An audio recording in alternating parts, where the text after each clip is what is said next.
Update. Am I the a-hole for inviting my ex to my graduation? Original post. Hey there. My current situation got a bit complicated, but I really can't see if I did anything wrong, which is why I want to ask here. I, 28 female, married my ex-husband, we'll call him Elias, 28 male, straight out of high school after dating for 4 years. Our families didn't have much money, and college for both of us was impossible, so we talked about it and decided that one of us would attend first. We literally flipped a coin, and he was the one to attend college first. We made a contract. I wrote it on a piece of paper because we didn't even have a printer back then. That said that even if we ended up divorcing, the pact of helping me attend college would still stand. He attended college locally, and both sets of parents helped with tuition, books, etc., while I worked to support our household. He graduated, and a year later, life got in our way when he started working and I was preparing to enter college. After another year, he told me he had started to fall in love with a co-worker, we'll call her Lorna, but that he respected and loved me enough not to do anything. He said maybe we got married too young without really thinking it through. We talked a lot, and although I still loved him, it was true that we hurried into marriage. And with how busy we both were, it was obvious we wouldn't make it work for much longer. So we decided to part amicably. He said not to worry about anything because our agreement still stood. Both sets of parents helped me with my tuition and other expenses, and he rented me an apartment near college and gave me money for utilities and groceries, so I didn't need to work. Well, fast forward to this year and I graduated. Yay! Elias moved far away for work and is now engaged to Lorna. I also attended college locally, so I still visit his parents and help around with chores or just keep them company. I had the date for my graduation and they gave me 4 tickets. But one of my classmates asked if I wanted hers too, because she was only inviting her parents. I was actually thinking about inviting Elias, so I said yes. I called him the next day and told him I had extra tickets if he would like to attend with his fiancée. He was actually excited about it and said of course he would, and told me to give him the date so he could request time off to come. We chatted for about 45 minutes, and he also told me not to worry about the apartment because he would continue paying until I got a job. I thanked him, and we hung up. My graduation ceremony was last week. It was very nice, and all my loved ones were there with me. After the ceremony, my ex-in-laws told me they had made a reservation at a restaurant to continue the celebration. At dinner, my ex-in-laws gave me a gift and said that in their hearts, I would always be their daughter. My parents gave me a present and a speech as well, and then Elias gave me a little box. Inside was a cute necklace with a pendant of my initial and a little dragonfly. He said he had it custom made. I was really touched by everyone, so I got up and gave everyone a hug. When I got to Lorna, I said I would hug her, but only if she wanted it. She laughed and said, "Oh no, I think I'm okay." Then I got to Elias and we hugged. He said, "I'm really proud of you, Cricket." And we laughed. He used to call me Cricket because he said I never shut up. Everybody went home shortly after, and I'm pretty sure Elias and Lorna went back to their city. The thing is, since Tuesday, I've been receiving a ton of DMs and text messages telling me I'm a homewrecker, that I should take a hint, and that if the man moved on, why can't I?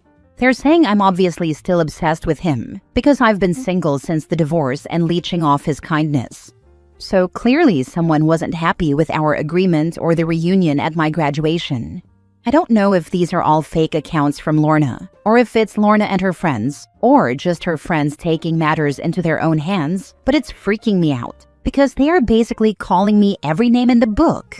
I talked to my parents about it, and they want me to tell Elias's parents to put an end to it, but I have the feeling that would only make everything worse. I really have moved on. I think of Elias as my oldest friend now, and the reason I've been single all this time is because my courses were really hard, and I didn't have the time or energy. I also wanted to give myself time to experience being single and living alone, because I moved from my parents' home straight in with Elias. So I really wanted to just be me and get to know who I am outside of being married at 18. I'm thinking of just changing my phone number and not giving it to Elias. But at the same time, I still don't have a job and he's paying for everything, and it feels bad icing him out.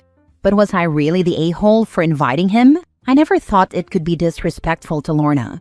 But maybe it is? I'm really confused because I wasn't expecting such a bad reaction over a simple invitation.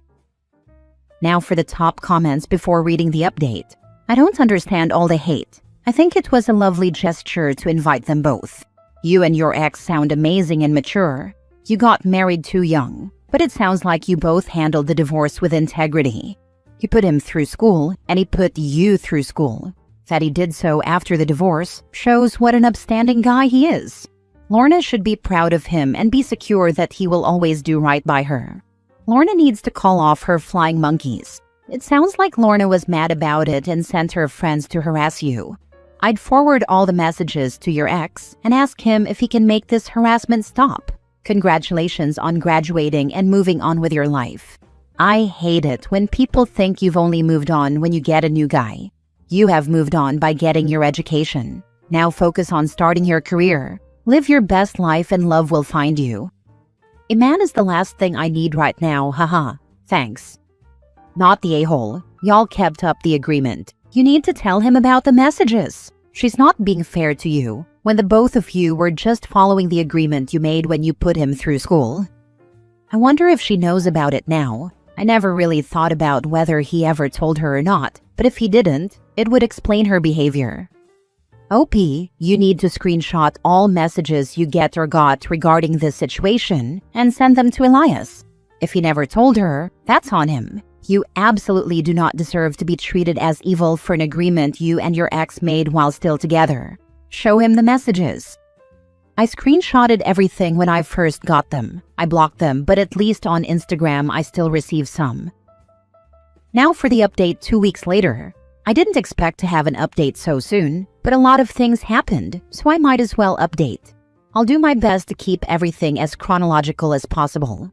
The next morning after I posted, I texted Elias. I didn't want to bother his parents with petty drama, especially because I wasn't 100% sure Lorna was the one behind all of it. So I told Elias I didn't want to make a big fuss over it, but that after they left, I had been receiving pretty offensive texts with a clear message, so it couldn't be someone who didn't know about our agreement. He immediately asked me to send him the messages and the phone numbers. After about 30 minutes, he called and apologized. He said that one of the phone numbers was indeed Lorna's, and the others were her mom's and her sister's, but he didn't recognize the remaining ones. He apologized again and told me he would handle it, and I left it at that. After a couple of hours, I received a new message on WhatsApp from an unknown number asking me if I was happy meddling in another relationship and telling on her, saying that I tried to ruin her relationship and other things. I sent it to Elias and blocked the number. I didn't hear anything from anyone until 2 days ago when I went to pick up Elias's parents to take them to the mall and found him there. I was confused and asked him what happened, and he told me we would talk later. He offered to take his parents instead of me, but they refused, telling him we already had a date scheduled and he wasn't invited. Yesterday, Elias asked if we could talk, and I said yes. We met at a cafe near my apartment. He wanted to talk at my place, but I declined because I didn't think it would be appropriate. We met and he said he had something to tell me about him and Lorna. I told him it wasn't really necessary because that was between the two of them, and he told me he had broken up with her. I was a little shocked, but also curious, so I asked if it was about the messages, because although I found them annoying and disrespectful, it didn't seem like enough to break up a relationship. He said not really, but that it was the last straw. He said he had wanted to move back for a long time to take care of his parents, but Lorna refused because I was always there. She said the only way she would move there with him was if he told me to back off, but he couldn't do that because he knew his parents wouldn't allow it. He then said they had actually been having a lot of problems because she was always bad-mouthing me and checking my social media, even when he told her to stop. I told him he didn't need to tell me any of this. He got quiet for a long moment, then said, "I'm so sorry." I told him it wasn't really his fault, and he said he was sorry for our divorce. He said his relationship with Lorna hadn't been working for a long time, maybe even from the beginning, but he refused to break up with her because he felt he had to prove something, like he had to stay in that relationship, or else our divorce would have been for nothing. He said he was sorry he was too weak to fight for us, and that he got scared because all of his friends were living the single dream life, and he got jealous. He said he broke up with Lorna because he wasn't even sure if he actually loved her. After my graduation, they went home and she complained the whole trip. And then out of frustration, when she got home, she tried to break a little dragonfly figurine I had made for Elias on our first anniversary. I didn't even know he still had it. He said he got so mad and realized he had to end it because at that point, they were just ruining each other's lives. I didn't know what to say, so I just patted his hand and asked him about his job. He said he quit, but his supervisor told him to think about it and gave him vacation time for 2 or 3 weeks, so he's spending the holidays here. I told him not to think too much about the past and to just move forward, because what else do you say to that? Anyway, our parents apparently already made a whole arrangement to spend Christmas together. Even my sister is coming from another city, so that's nice, but it also gives me some anxiety. I think that's all. I don't think anything significant is going to happen after this, but I'll update again if something changes. Happy holidays, and thank you for all the support and advice I received here. Well, what an outcome. I think he needs to be unattached for a while and get some therapy, but I imagine it feels nice to be told that he made a mistake. Whatever you choose, OP, I hope your decision makes you happy. Happy holidays, and update me if something else happens. Honestly, I had to tell myself I wasn't the problem for a while, but hearing it from him did feel nice. Like closure, maybe? He left you for her, and now he left her for you, and he's trying to get back with you. Expect some kind of a move from him during the holidays. I'm not saying you should get back with him, just be prepared. To be honest, I feel like he needs to be single for a long time before entering another relationship. Maybe even therapy or something like that. Yes, I agree. That's the healthy way. But you know, there are people who cannot be alone and jump from relationship to relationship. Plus, he's sorry for what he's done to you and maybe wishes he could go back and undo the divorce, so to speak. Anyway, of course you know him best. Oh, and congratulations on your graduation. I can't lie and say no feelings were stirred when he said what he said, but I feel like it's better to just leave everything in the past. Last story. Am I the a-hole for telling my parents I hate them, and I hope they enjoy being alone with my sister when I turn 18? I, 17 male, have a sister, 15 female, and we share the same parents, 49 and 48. Our family has always been difficult. My sister was diagnosed with oppositional defiant disorder at a young age, and later, she was diagnosed with intermittent explosive disorder and another behavioral disorder when she got a little older. The people she has the biggest issues with are me, my dad, and our maternal grandma, who used to take care of us for our parents when they worked.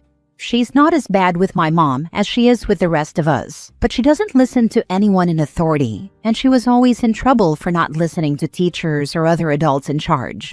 She's been so violent since she was 6 that our grandma had to say she could no longer take care of the 2 of us after school.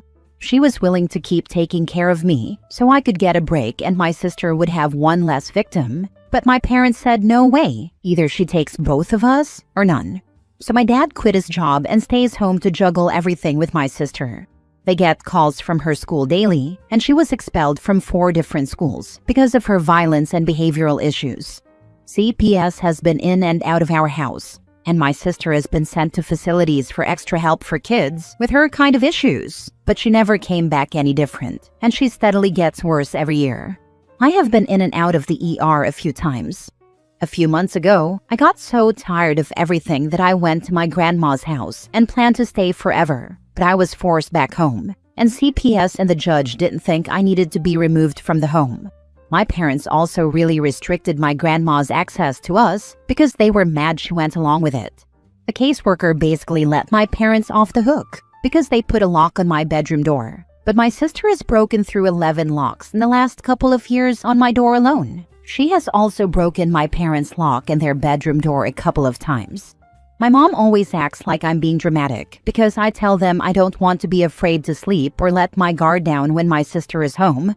But again, I've had frequent ER visits, and she has crazy strength when she gets really angry. She's not afraid to be violent in front of other people, and she has no respect for anyone. I've been struggling with my anger since I was forced to move back in. I hate seeing my parents' faces, and when they act like I'm not supposed to be angry, it makes it worse. We got into a fight 2 nights ago because I stay out of the house basically all day, and I work my butt off, so I have a good reason not to be here. They told me I can't keep avoiding my family, and that running away was never a good answer, and I lost it. I told them I'll blame them if anything ever happens to me, and that I hate them, and hope they enjoy being on their own with my sister when I turn 18, because just like Grandma, I'll be done and they won't be able to do anything about it. They acted like I wished actual harm on them or something, because they freaked out when I said it. But the thing is, I meant what I said. I want nothing to do with them or my sister. I'd never let her back in the house if it were my choice. She freaks me out with how violent she gets, and other people have gotten violent back with her, and it did nothing to make her back off. She just attacked them harder. Am I the a-hole? Every time your sister does anything remotely scary to you, call CPS. Every single time. Even if they don't do something right then, it will accumulate, and your parents might get frustrated enough to let you go live with your grandma. Abandon ship as soon as you turn 18. Make sure you have your documents safe from your parents. Not the a-hole, and I'm sure you're counting down the days. Hopefully your grandma will take you in and you have plans for after school. Grandma would let me live with her anytime. It's my parents and the system who put an end to it. Otherwise, I could be safe with her right now. How long ago was your last court appearance? You should keep a voice-activated recorder with you whenever you are at home. You have less than 12 months to go at this point.